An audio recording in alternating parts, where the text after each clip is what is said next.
Hey guys, welcome back to the 5th round. Now today we are previewing UFC Fortaleza. It is Brazil this weekend as we return to the UFC on ESPN.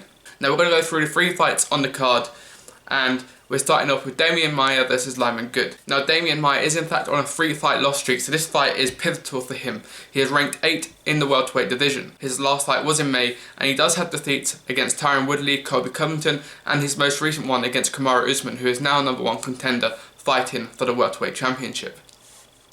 So yes, it was a year, maybe 2 years ago now, that Demian Maia did fight for the championship, and of course it was the fight that broke the record for the least punches thrown, or least strikes thrown, inside a UFC title match.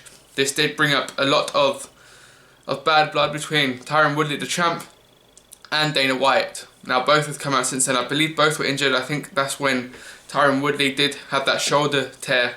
Now Lyman Good. He is unranked in the UFC welterweight division at the moment, so this could be a big scalp for him. He's won 2 out of his last 3 fights inside the UFC, with his latest victory against Ben Saunders. This took place at UFC 230, and he does currently have a record of 20 wins and 4 losses. So, victory for both is important. If Lyman Good does get the victory here, he could put himself into the contendership, probably into the top 10, most definitely top 15 if he does get victory. Now for Demian Maia, if he loses 4 in a row, he could get cut from the UFC, or he's going to drop even lower down that UFC contendership.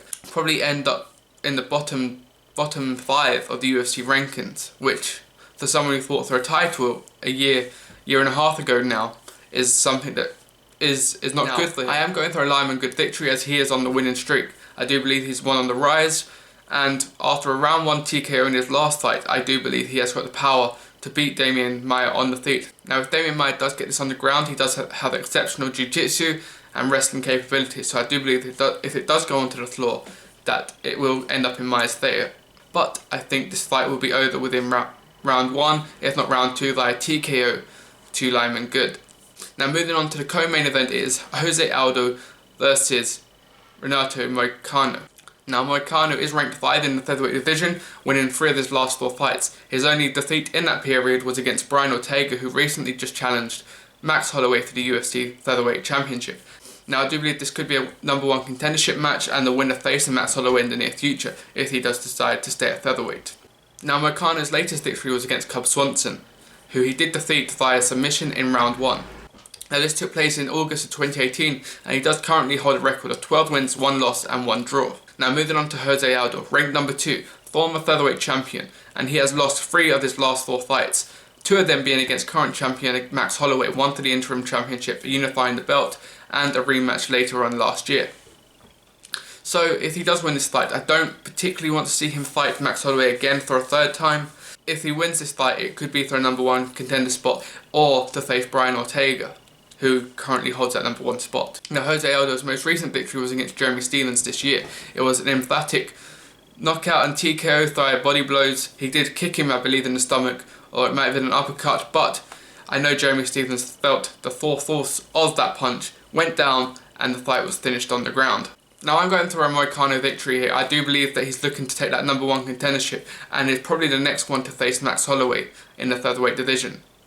Or potentially a rematch against Brian Ortega where he can try and avenge his loss, and then the winner of that fight gets to take on Max Holloway.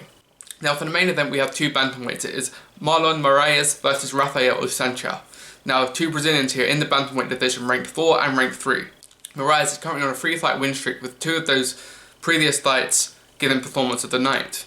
Now he's only had 5 fights within the UFC, and has already gone 5 rounds in his last fight against Jimmy Rivera, so he does know what it's like to headline a card, which he is doing now in UFC Brazil yet again. Now the same can't be said for Assuncao, who's coming into his first 5-round fight and his first main event of his career in the UFC. Now he does currently hold a victory over Moraes, who he did beat in 2017 via split decision at UFC 212. He is also the rank above Moraes, of course, and probably holds the confidence to get a 2nd victory over him.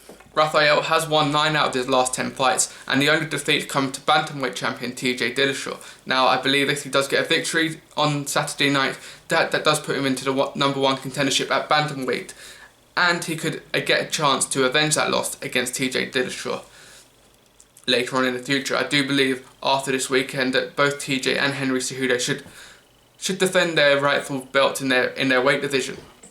Now, Cody Garbrandt is fighting in March at UFC 235, but I do believe the winner of this fight does get TJ Dillashaw next.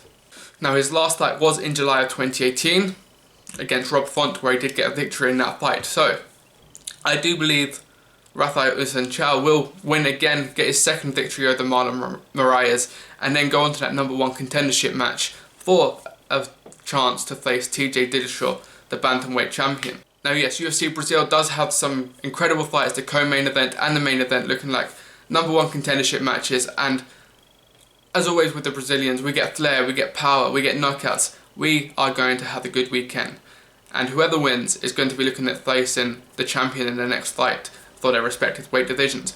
So yes, drop a like, comment and subscribe to Cage Chat, and I'll see you on the next 5th round.